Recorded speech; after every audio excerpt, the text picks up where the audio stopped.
Good morning. It's Thursday. It's 9 o'clock, so it can only be Coffee's Kickstarter. We're Property Angels, and Property Angels was founded by a former solicitor, an accountant, and a police detective who saw the need to professionalise the industry. Using their knowledge, experience, and proven track record, they endeavour to guide and support those new to property, providing practical knowledge, skills, and a tool set to enable them to thrive and achieve their potential in a safe manner. Now, the Property Angels Coffee Kickstarter series aims to inspire those both new and already on their journey by sharing real-life roadmaps from coal-faced practitioners out there walking the talk. So we'd like to introduce ourselves first, and you'll see we've got the lovely Francisco with us this morning. Quick wave to Francisco, everyone. But first, Sarah, if you'd like to say hello and introduce yourself. Yeah, sure. Thanks everyone for joining us this morning, and thanks Fran for joining us. Always good to see you, even if virtually. My name's Sarah Smith. For those of you who don't know me, I bought my first property in 2004 to live in, not as an investment. And then each 2-year period, I would look to move, and my broker said, well, you can keep this one, the rent will pay for the mortgage, and you can buy the next one. So I did that 4 times, very slowly, and once I had those 4, I kind of thought, okay, this property thing is quite interesting.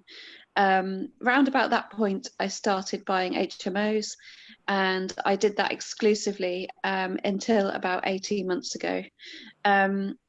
As Karen alluded to, I was a solicitor working in London, and when I was making more from property than from my job as a solicitor, I left that job, and that was in 2016, the beginning of 2016 or the end of 2015. So since then, I've just been building my own portfolio, helping others build theirs. I've got some other interests, Property Interest Southampton Property Show, and I host PIP Southampton with these 2 lovely ladies, Karen and Sam. Thank you, Sarah. So I'll jump in next and then hand over to Sam to introduce herself and our great guest. So I'm the one that used to be the accountant. So my name is Karen Stanbridge, and yes, I originally qualified as an accountant. Somebody has to, right? I then went on to work in project and program management and business consultancy at a senior level in big blue chip industry. But I got a bit sick and tired of that. However, during that time, I had some great skills that I learned about dealing with raw rooms, bringing projects and programs back in control, managing stakeholder expectations, managing huge budgets. And those were amazing skills to bring with me and start building my property business, which I began building from solid foundations when I exited the corporate world in May 2015. And now I focus predominantly on properties where we can create value, where even if they're bought on market, by doing something to them, we're able to create equity within them.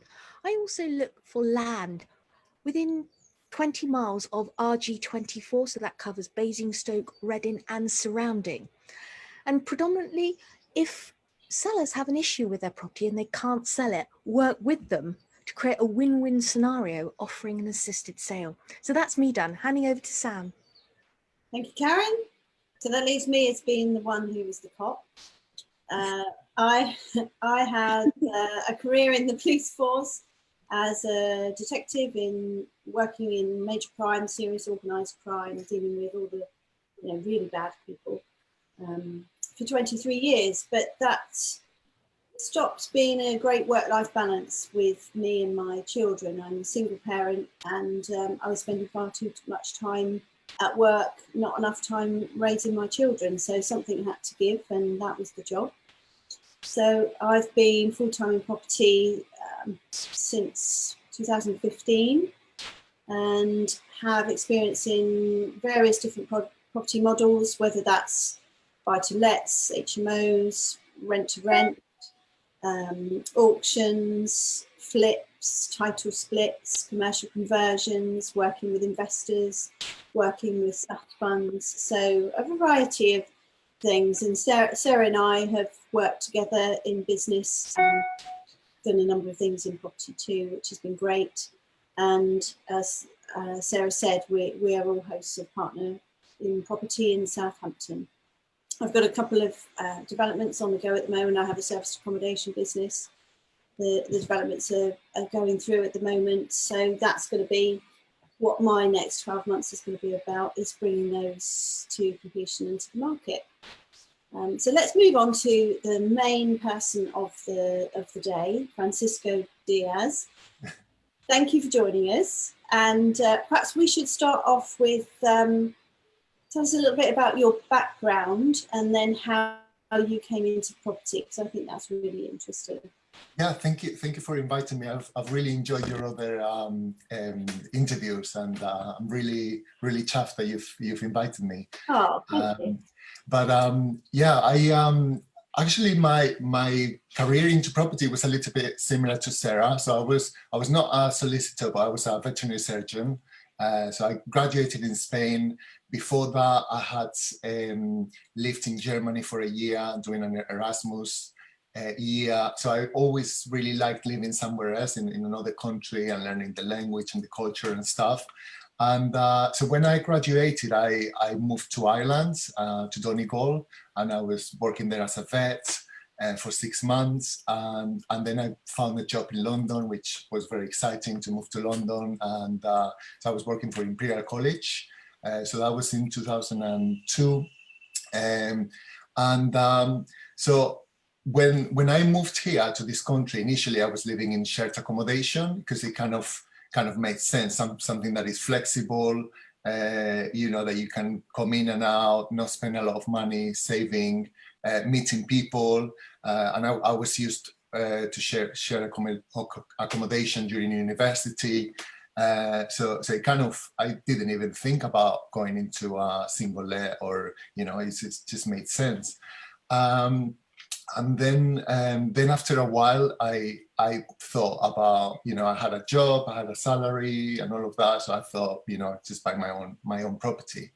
And then, so I was still working in London, but I decided to move to Kent because then I could afford a bigger house. And I was already thinking of getting some lodgers to help pay for the mortgage, and, you know, and just in general invest more in a house rather than in a flat in London, as it was a lot more expensive. And so that's what I did. So I did have to do a lot of research, because not being from here, and the system is completely different in Spain and here.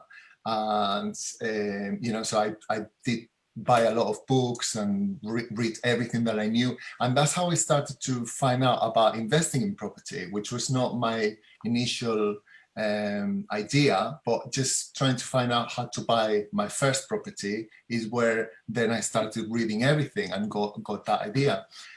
And so I bought my first house in Kent, and this was now 2006, just 2007. It was very late, 2006. Then got some lodgers, and then again in the same year, in 2007, then I ended up buying 5 other houses.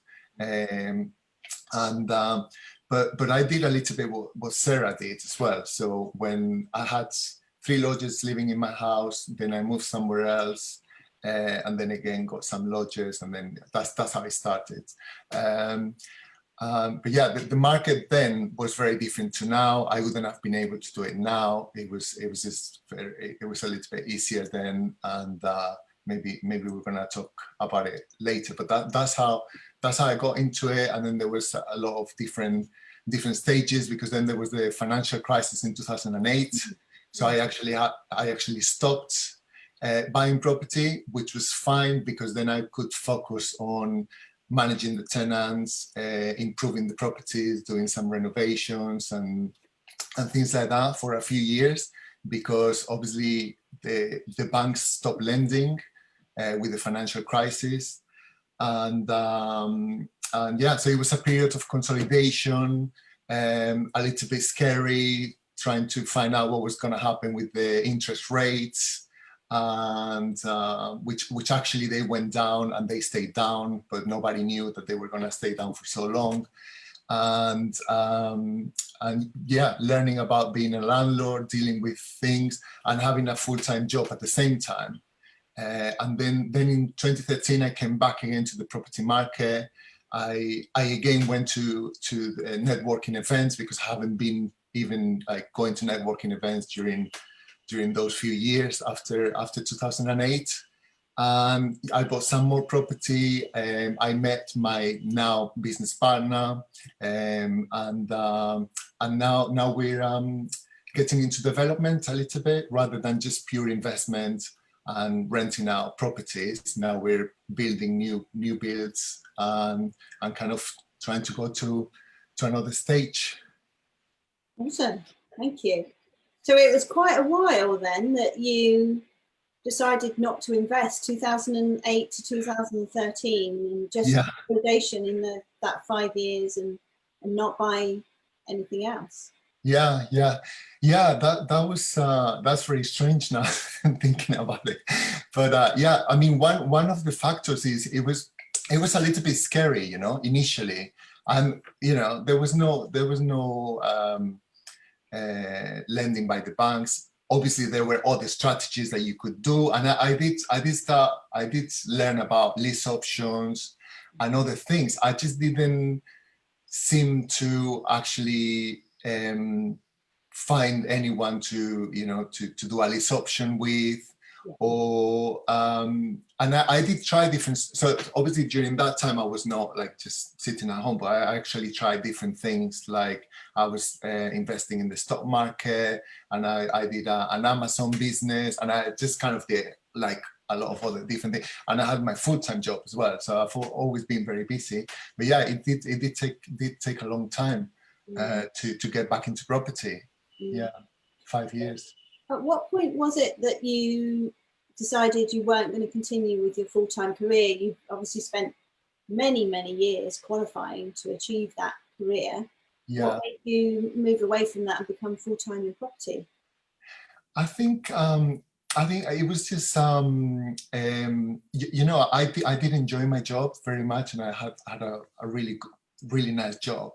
And really working with very nice people, and that's why I stayed in England for such a long time, because my initial idea wasn't to stay, you know, in this country for so long. I was just gonna, you know, live in different places.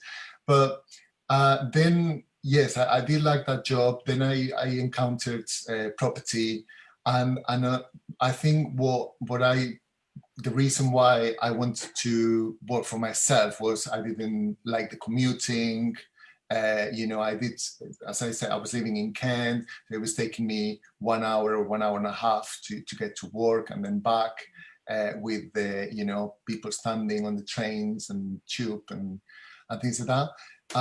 Yeah, just kind of general. I think when I got the idea that I could work for myself from home, or then it was very appealing, and not yes, kind of not having to ask for holidays and just being your own boss. So and I, you know, I've really after I gave up my job, which was in 2015. So I have been working for Imperial College for 13 years. Then I've never regretted it, and it's been really good, even though it's quite scary leaving your job. But you know, it was it's been very good, really. Yeah. Yeah. Yeah. And the fact that you were in property investing in the last recession, is there anything from then that you've learned that you will help you in your journey? At the moment we're going into recession, there's all sorts of talk about what's going to happen. None of us have got a crystal ball, but is there things that you learned last time that will keep you sound and safe this time? Yeah, I mean, I think one conclusion that I got, that it might be wrong, but the conclusion that I got in 2008 is that after that was a world financial crisis. It was quite severe, but actually the property prices in the southeast, and of course I cannot talk about the northwest or anywhere in the north or the west, but the southeast, actually they were quite resilient. And yes, there was a correction, but then, you know, this region here is very, there's a lot of jobs, there's a lot of demands, and the property prices went up quite quickly. And I guess a lot of people, I stopped investing at that time, but a lot of people carried on, and they bought really good deals at very good prices, because there were not so many people in the market. So maybe that's a learning that next time don't be 5 years thinking about it. Maybe that's the lesson. But yeah, every crisis is different, and I think what we have now that is a little bit more challenging than the actually external crisis or general crisis is the attack from the government or not attack, but like antagonistic environment towards landlords. I think that's more worried than other things like coronavirus or Brexit or the general economy. But yeah, just keep on adapting. I think that's you have to adapt, and it sounds very stereotypical, but that's what you have to do. There's been a lot of changes, not only the financial crisis, but there's been a lot of different changes of environments. Yeah, I think you're right. It is important that we remain agile as property business owners, that we keep an eye on what things are doing and have more than one exit in whatever we're doing, so that we can switch and turn and cope with the bumps in the road, if you like. Yeah. So I think from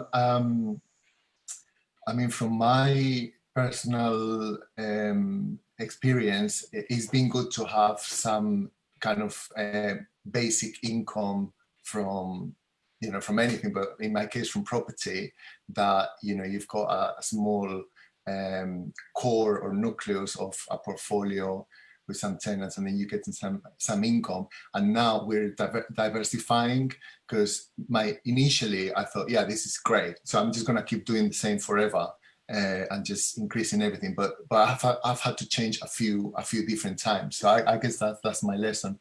And now we're really diversifying and going into the developments, trying to we're doing our first new builds now, and building houses, in the future building houses, and just diversifying. So tell us, how did you come to meet your business partner, and what was it about them that you were keen to work together? How did that work? So when I went back into property in 2013, and I went to networking events, so I went to my local networking event that was Kent Property Meet, and that's how we met. So we started. Obviously, you meet many people there, and then there was a smaller group of us, like 5 or 6 people, that decided to do a mastermind. And so we were meeting every month in a coffee shop, and just bringing ideas and goals and also deals to analyze together. And we were doing that for 7 or 8 months, and then just Doctor and myself then decided to join forces. We were in a similar predicament, so to speak. I mean, my predicament was that I didn't know now what to do, because everything had changed, and I was thinking about doing development, but that was quite a big step for me.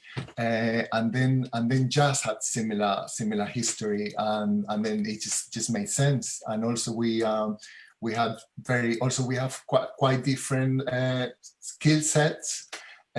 We also did a wealth dynamic test, and we're all like opposite, so we kind of complement each other, and yeah, we just started working together.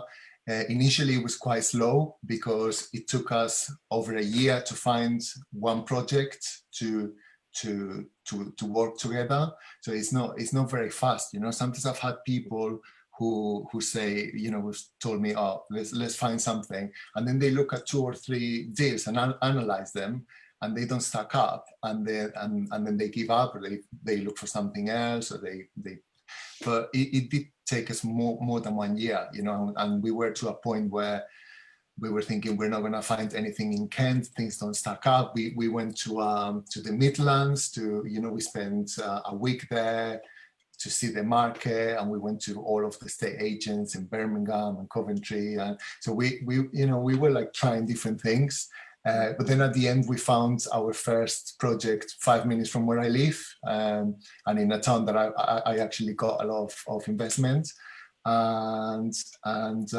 yes, but I think the main thing when you join in business is you need to trust really that person completely, because you're joining finances together, and then if something happens, even if it's an accident, you know, like a divorce or something that unexpected, then you know, that can affect your finances. So it's very important that you're able to show, you know, all of your bank statements and everything that you're doing, and being quite transparent, and really trust that person. And I think that's how we got together.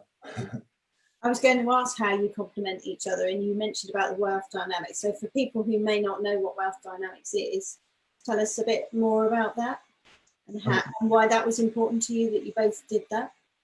Yeah, it's I'm not very good at explaining that, but I think so it was Roger Hamilton, who is a very famous entrepreneur, and he's had a lot of businesses, and he's come up with this kind of I guess a personality profile based on business, and then you do a questionnaire with many questions, and then there are different categories of type of person, and so for example, Jazz is when he did it, he's a creator, so that means that you're very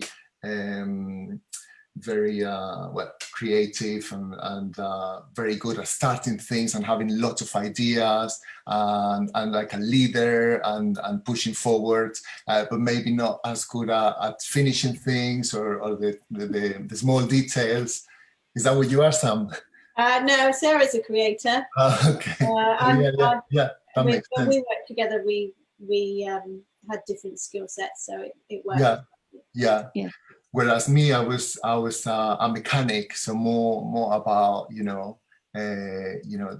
detail and finishing things off, and so I do all the back office things like spreadsheets and stuff like that, and also Jazz is more like people skills and more extroverts, and I'm more introvert. So I think when we did it, even though we were still going to get together, it was like we already knew that we were opposites, but when we did that profile, then it confirmed it, and then we were like, yeah, this is going to work. Sounds like a perfect combination. Yeah. I don't know about you, but you find lots of people in the property world are the creator element, and there's not so many of the mechanics, and the mechanic people are so valuable in the business. So yeah, although you think he's the extrovert one, and you're talking about that in a positive way, I think it's, your skill set is invaluable in a property business, especially in development where you do need to get those numbers right.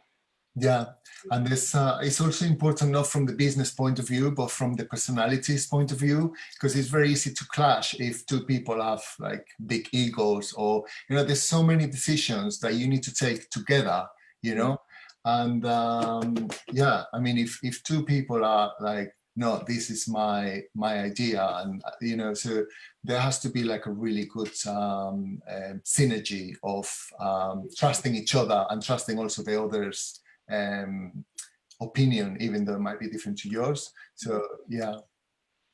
You said it took you a year, and you went all over the country to find your first property.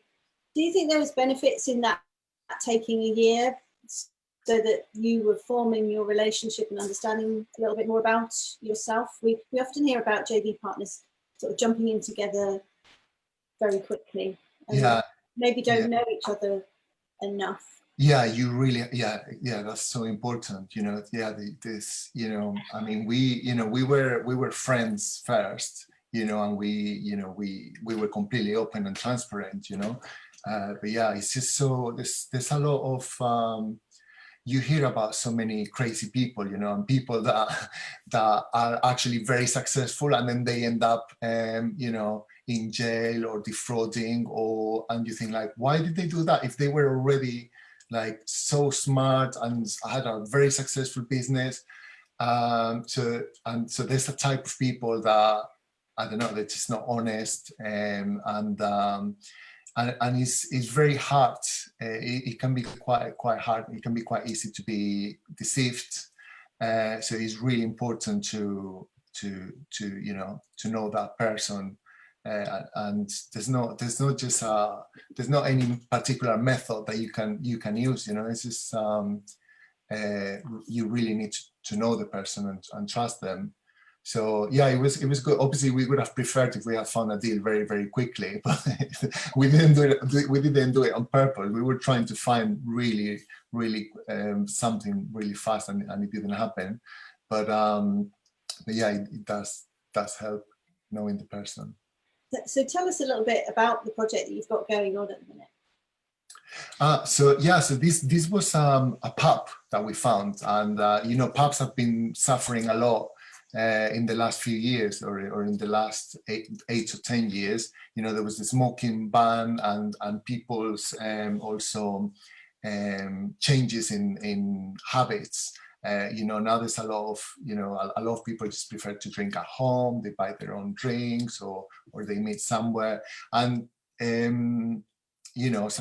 some of the smallest traditional pubs, they've suffered a lot, and there were too many in the same town, and some of them became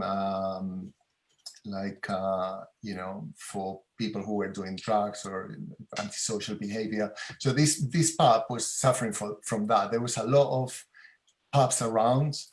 People were not going there, and there was a lot of antisocial behavior. There were quite a few of changes of the landlord of that pub, and then it was put for sale very quickly. So it was trading on a Wednesday, and then on Friday it was all shutters, and it was for sale, and it wasn't actually on Rightmove. So I think we just saw it because it was local, and there was 2 open viewings.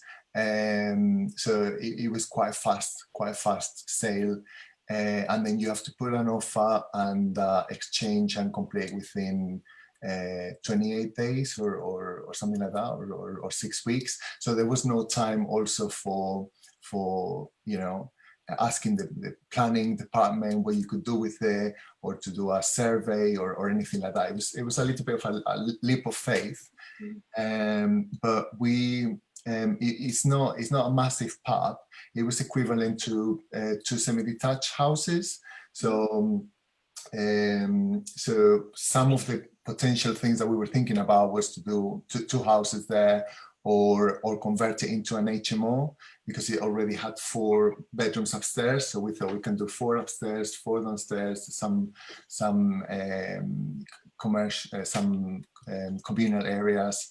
And so we bought it. Then, speaking with our architect, some of the professionals that we spoke with, they were actually quite negative about it. So that's quite funny, because the day that we exchanged, we brought a planning consultant, and he said, "You're not going to be able to get any planning for this. I know the council, I've worked with them many times, you're not going to be able to get anything." And we're like, oh my God, what have we done?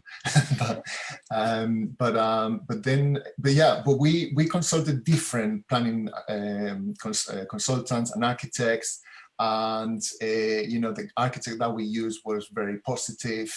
And he actually had the idea, instead of converting it, to actually demolish it and do a new build, and do a 13 units micro flats co-living scheme, which is like still shared accommodation, but high quality with very good communal areas, and obviously bigger than what we were planning. So that was so we went for that. It took us 1 year to get the planning. So that could be a whole interview about the planning, and it was quite interesting. It went to committee, and then some of the objections that we had and some of the comments were very amusing. A lot of the we did have quite a lot of objections from the general public, because they were concerned about parking and about just different preconceptions that they thought that it was going to be. But at the end, we got planning, and it took 1 year, and then it's taken now another year just to get to the stage where we're starting now, because there's a lot of surveys and things that you have to do. So it's very eye-opening. It's been cutting our teeth for us, because it's completely different to what we've done before of renovations and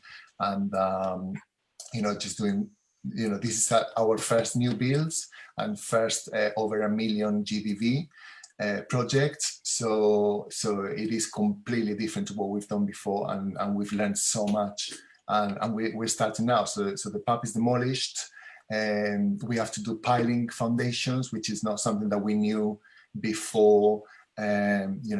Before we bought the pub, so we've that's added £100,000 at least to the cost. So yeah, we're really enjoying it, but it's been very challenging, but we're very excited. Some steep learning curves there. By the sound. Yeah, really steep, and I couldn't have done it as a one person. It's just really good being in a partnership. So am I right in thinking you've got the keys and then you've had 2 years pre-construction phase, a year of planning and then a year of things? Wow. That's correct. Yeah. So the planning, we did it in 2 stages. So we did outline planning rather than full planning, because we were not sure if we were gonna get that scheme approved. So doing outline planning is initially a little bit less cost in case they refuse it. But then when it gets approved, then that's like you've got planning. Then you just need to deal with the reserved matters. And our reserved matter was only landscaping, which is there's no garden in that scheme. There's just going to be a green roof and green wall. So, but because we did it in 2 times, then it took a little bit longer. So it took 1 year. So yeah, it is a long time, and obviously, if it wasn't our first new build, we could have done it faster. I mean, you cannot do anything with the planning, but you have to wait to the schedules. But yeah, that's what it took. Would you have done anything different?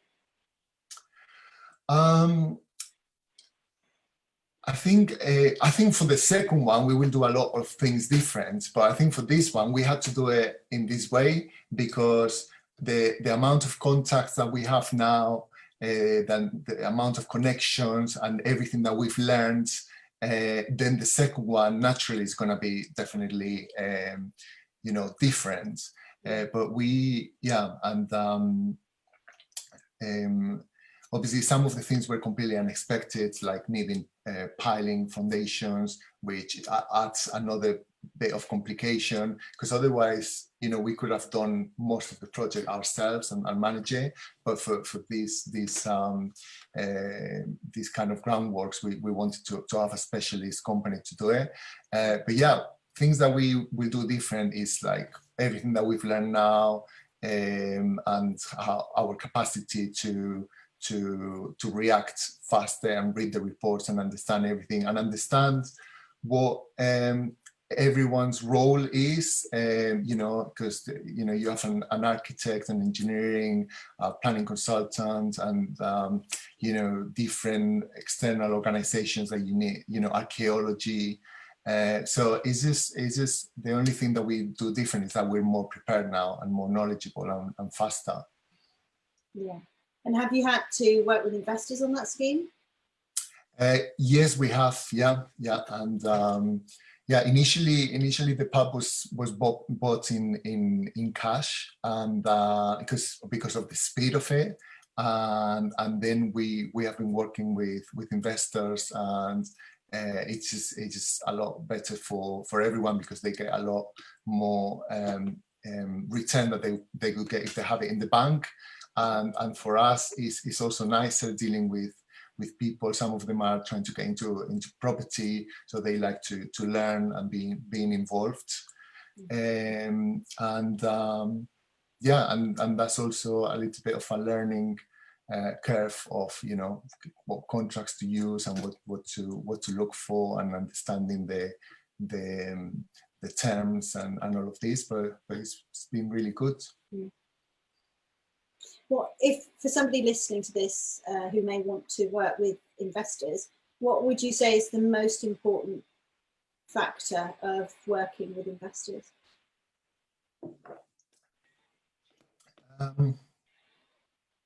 I think clarity at the beginning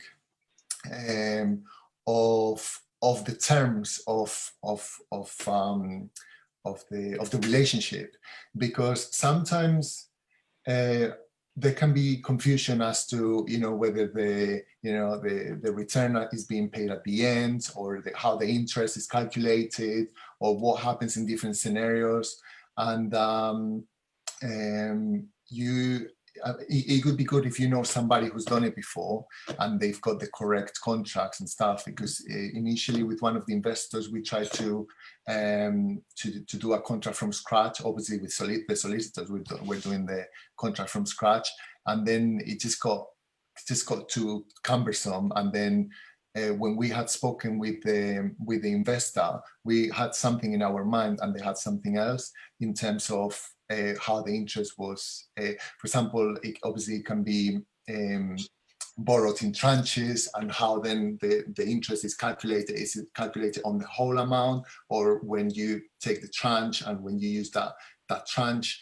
So I think clarity between the two parts, and then to not try to reinvent the wheel, like the contract. And don't assume that you know, sometimes the solicitors have done that specific contract. Okay. What does a typical day look like for you now? A typical day, it varies a lot, you know. I sometimes when I read that people say, oh, I do this every day, I get up at 7, I answer emails from, you know, for 1 hour, like for me it's completely different. Every day is completely different, you know. So it depends if we're looking for a deal at that moment, if we're looking for a new project, or if we've got a building going on and we need to go there and speak with the builders, or if we're having tenant things. We have now a property manager, so who was a letting agent, and now she's working for us. And so luckily now we're transferring a lot of the tenants management to her, and we're not dealing with it. But still, you know, so it can be very unpredictable every day, you know. So I try to the evening before to plan for the day after. And that's as far as my planning goes. But yeah, it's a lot of meetings. We try to have obviously a network and a power team. So we actually meet a lot of people, even though you know we've got people already in the power team. But you can never know too many people. So we meet different professionals and different trades to make sure, you know, if one is busy, you know, then we have more people. Yeah, it can be different things. At the moment I have to stay at home for 2 weeks, so I will be doing a lot of home-based, office-based work. So it just changes a lot. Yeah. What about the look into the future, the next sort of 3 to 5 years? What are your goals for them? So we're trying to move from working in the business to working on the business. So as I said, you know, we've got now a property manager who's looking after the properties, the portfolios, and the tenants. and then we're wanting to have more members of the team. So we want to have more people that are actually working with us, rather than just getting the different professionals all the time. So we're trying to build our team. We're going to have an office to have all those people there working together, and we want to obviously increase our revenue, do more projects, and maybe bigger projects, or some big and some small, but being a little bit working more efficiently. And yes, so we need just more people in our team for that. Okay.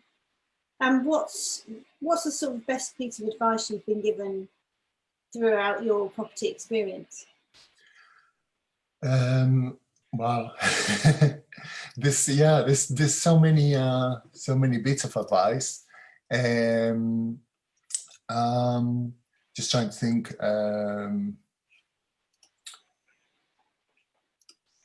I think so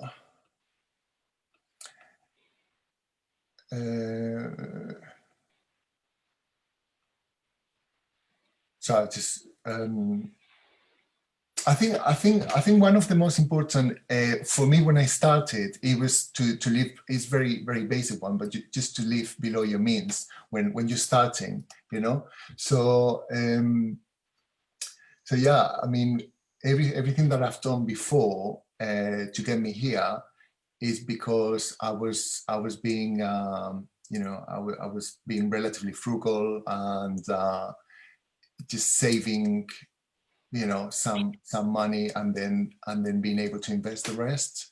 So I think that's a good bit of advice, because nowadays there's a lot of people that they want to do well, but they just kind of give up having the latest iPhone every day, or changing car every year and things like that.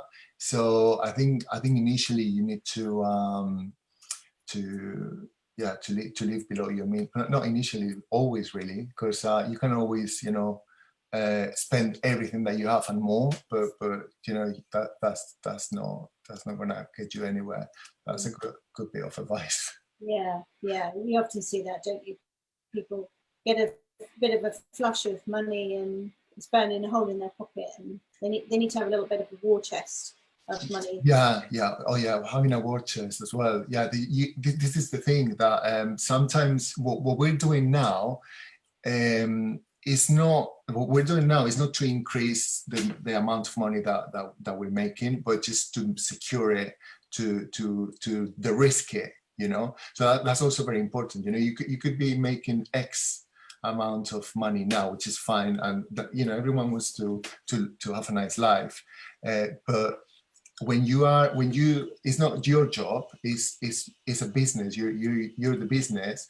There are a lot of threats, and it could be a politician that is very anti-economy or something else. It could be anything, and there's a lot of threats. So a lot of what we're doing now is just to de-risk everything and to bulletproof it, for the future.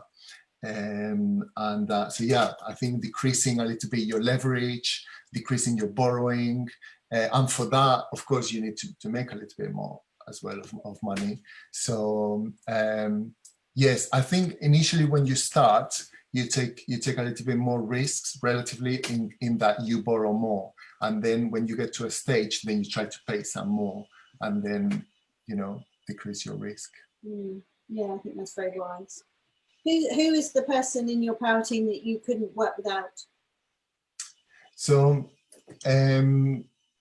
this is a little bit what I was saying earlier. Even though we've got a power team, but we kind of have somebody who you kind of live without, because if you have somebody who you kind of live without, then you've got a problem, because people they get more busy, or their life changes, or their so we've had really good people in our power team, like well, I'm not going to mention, but then they, because they're so good, then they could get too busy, and then you need to change. So actually, when you were asking what was the best tip as well, my business partner Jazz, he always says, always have 3 of everything. So have 3 plumbers, 3 architects, 3 mortgage advisors, 3 and always ask for 3 quotes for everything. And that's also really good advice. And yes, you know, sometimes you've got like the most amazing plumber and the most amazing, you know, engineer, and but be prepared that, you know, their business is always going in cycles, and sometimes it goes downhill, and then you've got another one. So yeah, never have somebody who you cannot live without. Brilliant. Brilliant. Sarah, Karen, do you have any questions you want to ask Francisco? Yes. Sounds Hey, like Francisco. That sounds very serious. yes. So obviously I know you quite well. We spent quite a lot of time together, haven't we, on various holidays? Yeah. And I know you said you're not a planner, and your planning goes as far as writing out your to-do list for the next day. But in terms of long-term goals, do you have a goal in terms of, for example, it might be bringing your LTV down, or it might be a certain amount of income per month, or a certain number of properties? What are you aspiring to? Yeah, that's a really good question, because this is what we're trying to. It can change sometimes, but yeah, it depends on the time frame as well. So I've got I have a goal now of doubling my cash flow. You know, of what I'm earning now to double it. And again, that's just also for safety and, you know, all the risk and the threats that there is. It's not just being greedy or just having more money for the sake of it. But then depending on the time frame, because then we also have some 5 years goals, for example, to get to 6 figures monthly cash flow. But it depends on the time frame. But what I would say is that the goals, instead of, some people say, I want to have X properties, or I want to have 1 million in the bank, that I think that's the wrong goal, because 1 million in the bank is just a tool that you can deploy and you can use it for, and then suddenly you don't have it in the bank, or it could be in a property, or it could be in a business. So that's irrelevant, because that 1 million could be in different places. So it should always be your net worth. So the net worth is what you have to measure, and the cash flow, the monthly cash flow. And also, as you said, your leverage. So how much you owe. So yeah, we all that you've said, those are our goals. So decreasing the leverage and increasing the cash flow and increasing the net worth. But in terms of numbers, then it depends on the time frame.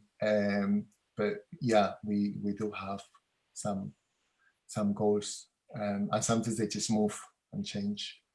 Yeah, and talking about the goals changing, did you do any SWOT analysis with regards to COVID, or have you done any analysis, and has COVID and what's happened change your plans going forward in any way for any of your projects? No. No, you know, when we during the lockdown, we were just finishing one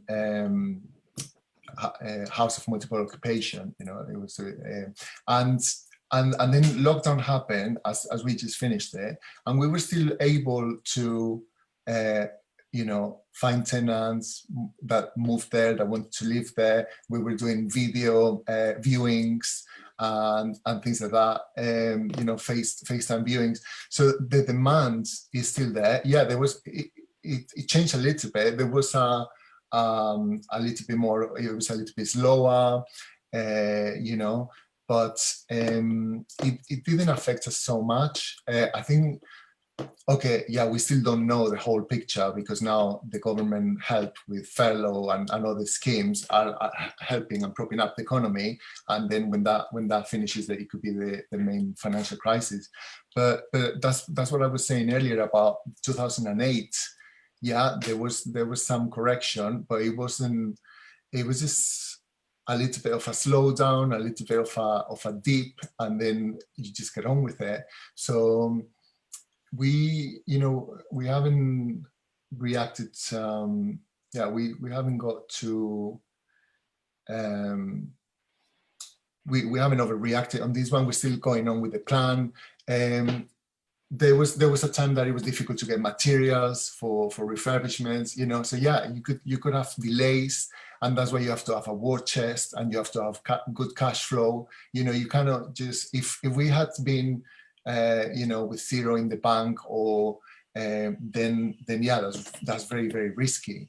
You have to start from safety, from having a war chest and good cash flow. Yeah, tons of what you say resonates with me. Obviously, I'm, like you say, I've followed a similar path to you, getting into property in a way, but particularly what you're saying about having £1 million in the bank, to me, it doesn't make sense to have £1 million in the bank. You may as well have some unencumbered properties that you can borrow against if you need to, which is as good as cash, but they're protected and within property. Yeah. And living below your means is just, I've lived below my means for nearly 40 years. I've only just moved into what I would call a nice house. And I think you have to do that. And these courses tell you, you can get rich quick and you can be financially free and live the life of your dreams and live on a beach. I mean, it's not true. It's a slow, a get slow rich scheme. yeah, and learn Get rich slow, sorry. Get rich slow, yeah, and just, yeah, exactly, and then learn every time you do one project. So instead of spending thousands in a course, just buy a small flat somewhere, and then learn how to deal with tenants, how to the law and the little management issues and stuff, and then move to the next one. And when I started in 2007, there was not that many courses, but there was like a couple of manuals going around that were being sold for £500 or something. And now a lot of the courses, they just or even books, they just copied them and repackaged them, and they're selling them for thousands. And it's the same thing, yields, return on investment. There's no, it's not rocket science in a way, but you have to start from experience, doing something not too complicated, and then building up literally, and learning. And yes, and before 2008 it was a lot faster, it was a lot easier. But and a lot of the gurus that are now selling properties is because they started then, and then they were able to buy like so much, because then you didn't need any deposits, and it was a lot more easy. So now it's kind of funny that it's not that they were super intelligent, but in that time it was just a lot faster. And I only found out about that 6 or 8 months before it finished. So, otherwise, then I would be a guru now. Thank you, Fran. Karen, how about you? Have you got any questions? Yes, hi. So when you gave up being a vet, did you not think about becoming a locum vet? Because it's kind of a vocational career, isn't it? Yeah.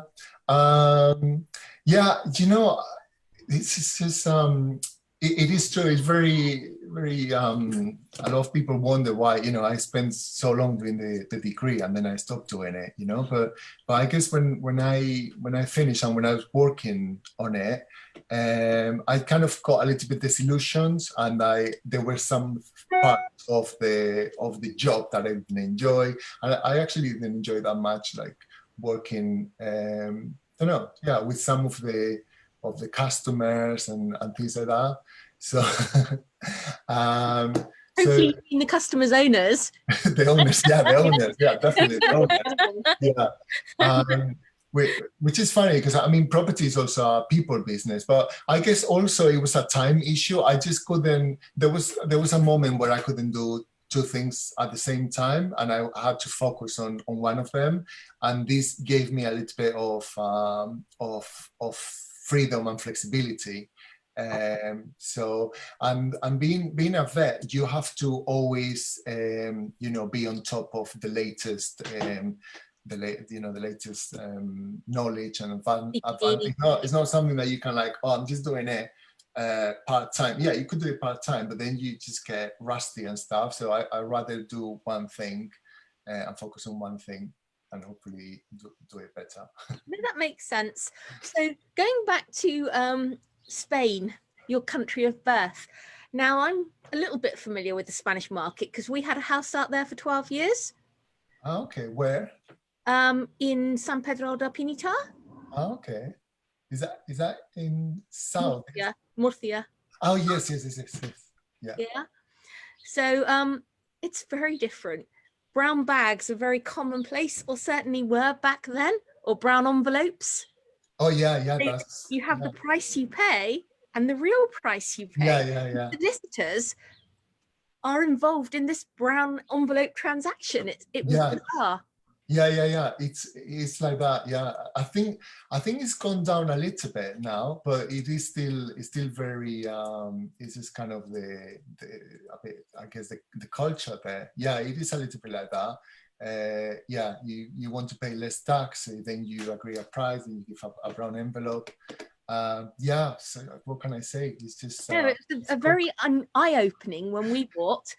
But have you actually thought about investing on kind of like home turf, so to speak? Because there are some great places like Granada where you've got the skiing and the sea. Have you thought about, you know, maybe having a diversified portfolio over there as well? So when there was a time that I bought a flat over there, and actually what I found, and this is just my personal opinion, is that the UK market is actually really good. Like, you know, I would invest here even if I was living in Spain, and all those things that you've just mentioned as well. That's kind of annoying, and a lot of things are not as efficient as here, and so. When you're living far from your investment, then there's a lot of things that are a lot more difficult to deal with, and the estate agents and letting agents, then they can also be like, you know, some good ones, but also, you know, the annoying ones. So I think normally if people ask me, I just say, you know, it's just better to invest where you live. But if I invested abroad or far from where I live, then I would try to not just have one investment, but just to have a few. So at least you've got somebody there managing them. But in general, I'm not tempted to invest there because I think the yields are better here and the returns, and the clarity of the tenancies and the system and the legal system is better here. Even though now the politicians have got a little bit anti-landlord, but in Spain there are a lot more anti-landlord, and there's a lot more of a bit more like support for squatters and difficult to evict tenants and things like that. So no, I'm not tempted to invest there. I prefer to invest here and just revisit it now and then, you know. Sort of catching up with family and friends. No, fair enough. That's brilliant. And when, you know, I think sometimes, and when you think about a holiday home, you know, again, you know, I would rather go there and rent it and rent it for 2 weeks or whatever, and then you don't have to worry about the plumbing or about painting or about this. You just go there, enjoy yourself, and then maybe next year you go back somewhere else. And you know, you're not always like, oh, I have to go on holidays to that same place because I've got a house there. And sometimes mixing holiday with a business, you know, yeah, if you want a holiday home, then fine. But when you think I'm going to make a business as well of it, actually, if you buy a normal property here, it will actually yield more than the holidays. Don't mix the two things together. Just do one to make money and the other one to enjoy. But I rather rent when I go on holiday or go to a hotel. Get rid of the hassle. No, that is really great. Thank you ever so much, Francisco. All right. So is there any sort of final tips before we close, Francisco, that you'd like to share with people listening?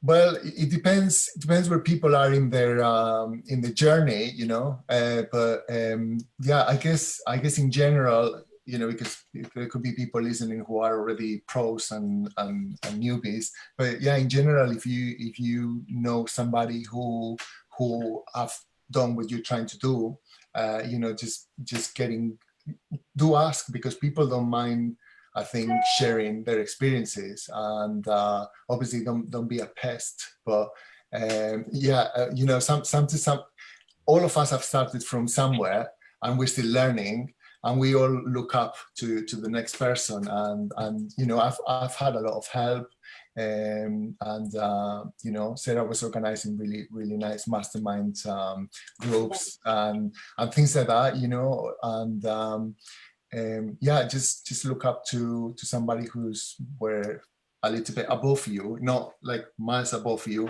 and then, you know, take them for a coffee or give them a call.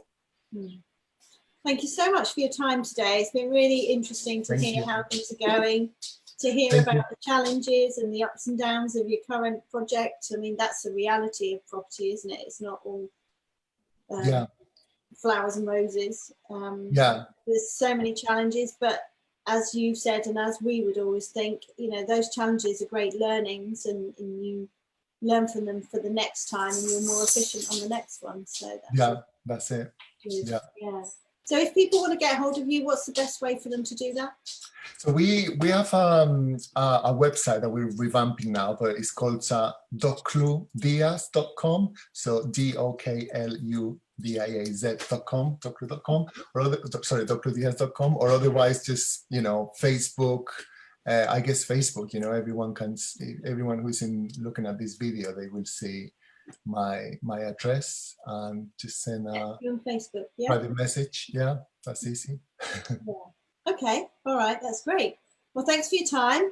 Thank you so much. Let you get on with your work for today. Lovely. And hopefully we can get back to our masterminding weekends. Yeah, that'd be amazing. They're awesome, aren't they? Yeah, thank you so much. Take care. Very Bye. nice. Bye. Bye.